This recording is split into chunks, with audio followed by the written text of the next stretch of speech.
Analysis. देखिए ये time and distance का सवाल है जो 10th बोर्ड में सीबीएसई एंड स्टेट बोर्ड में पूछा जाता है, बहुत ही इंपॉर्टेंट सवाल है। और ये जो टॉपिक है टाइम एंड डिस्टेंस का कॉम्पिटेटिव एग्जाम के लिए भी बहुत ज्यादा इंपॉर्टेंट है, very very important for competitive exam. ठीक है, तो देखिए कॉम्पिटेटिव एग्जाम में इतना सारा कहानी नहीं कर सकते। हमने जो इतना सारा कहानी किया है कॉम्पिटेटिव एग्जाम में करने जाएंगे तो पता चलेगा एक ही सवाल को बनाने में क्या पूरा टाइम आपका वेस्ट हो जाए, खत्म हो जाए। और वहां पे टाइम आपको कितना मिलता है 30 सेकेंड। इसको मात्र 5 से 10 सेकेंड में बना के देखेंगे कि कैसे बनाते हैं। तो आइए चालू करते हैं वीडियो। शॉर्ट ट्रिक्स कैसे बनाएंगे वो समझ लेते हैं। हमने जो पढ़ा ये अब सब्जेक्टिव सवाल था, स्टेप बाय स्टेप हमने जाना, लेकिन अब हम कॉम्पिटेटिव लेवल के लिए देख रहे हैं कि कंपटीशन में जब बैठेंगे तो इस सवाल को कैसे सॉल्व करना है। सवाल है place A and place B are 100 kilometre apart on a highway. One car start from A and another car from B at the same time. मतलब एक ही टाइम पे दोनों कार स्टार्ट होती है हाईवे पे, ए और बी से, दोनों के डिस्टेंस 100 किलोमीटर है। If the car travel in the same direction at different speed, they meet in 5 hour। और वो जो है सेम डायरेक्शन में चलते हैं तो 5 घंटे के बाद मिल जाते हैं। तो ये फर्स्ट केस रहेगा। If they travel toward each other, अब दूसरे केस में चलते हैं, जब दोनों एक दूसरे के अपोजिट डायरेक्शन में चल रहे हैं तो कितने घंटे में मिलेंगे जी? 1 आवर में मिल जाएंगे। What are the speed of two cars? क्या दिमाग लगाना है? इस तरह का सवाल होगा तो करना कुछ नहीं है, ऑफ स्पीड और सम ऑफ स्पीड ये दोनों अपने को निकालना है। और डिफरेंस स्पीड कैसे निकलेगा?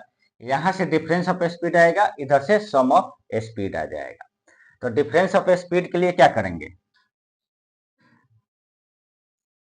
डिफरेंस ऑफ स्पीड,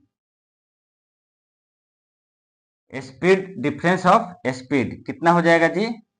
आपका 100 किलोमीटर कितने में तय कर रहा है जी? 5 घंटे में, यानी 100/5 20 kilometre per hour.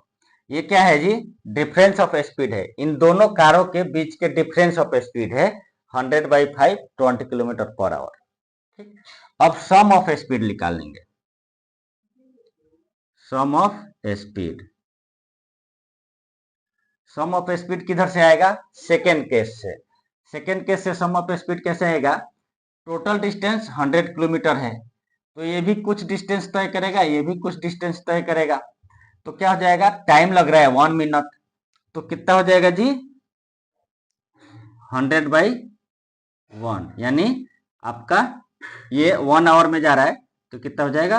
100 kilometre per hour. तो ये सम ऑफ स्पीड हो गया, ये डिफरेंस ऑफ स्पीड हो गया। अब करना क्या है? दोनों का अलग अलग स्पीड बताना है। तो क्या करेंगे? इस स्पीड को एक बार जोड़िए और एवरेज निकालिए। Speed of faster car, faster car, faster car कौन होगा जी? जो ए से चालू हुआ होगा, क्योंकि इसको ज्यादा दूरी तय करना पड़ेगा। ठीक है, क्यों?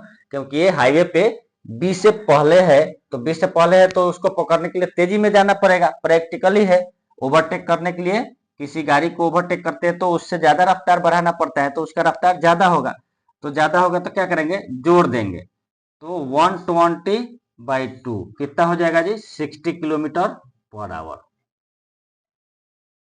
और स्लोअर कार का speed, speed of slower car क्या हो जाएगा? डिफरेंस ऑफ स्पीड 100 माइनस 20/2 कितना हो जाएगा? 40 किलोमीटर पर आवर। देखिए कितने लाइन में जो हो गया? 1 2 3 4, 4 लाइन में आपका ये पूरा सवाल कंप्लीट हो गया। ज्यादा कुछ नहीं करना है। तो ये आपका क्या है? शॉर्ट ट्रिक्स है जो आप कॉम्पिटेटिव लेवल के एग्जाम में यूज करेंगे। आशा करता हूँ ये बहुत ही अच्छा लगा होगा और कंसेप्ट इसमें क्लियर हो गया होगा। जब इस टाइप का सवाल दिया रहे तो डिफरेंस ऑफ स्पीड और सम ऑफ स्पीड निकाल लीजिए। और तो फास्टर कार के लिए सम करके 2 से डिवाइड करेंगे और स्लोअर कार के लिए डिफरेंस करके 2 से डिवाइड करेंगे, तो दोनों का अलग अलग निकल जाएगा। ये क्या है? कंबाइंड स्पीड हो गया। ये जो है दोनों, ये जो है ये कंबाइन स्पीड हो जाएगा, कंबाइन, इसको कंबाइन स्पीड बोलेंगे। तो इससे आप इन दोनों का स्पीड निकाल सकते हैं। चलिए, बाकी यदि आपको कंसेप्ट अच्छा लगा हो तो वीडियो को लाइक शेयर कीजिए और चैनल को जरूर सब्सक्राइब कीजिए इस तरह का वीडियो देखने के लिए। मिलेंगे अगले वीडियो में एक और ही मजेदार और रोचक सवाल के साथ, तब तक के लिए धन्यवाद।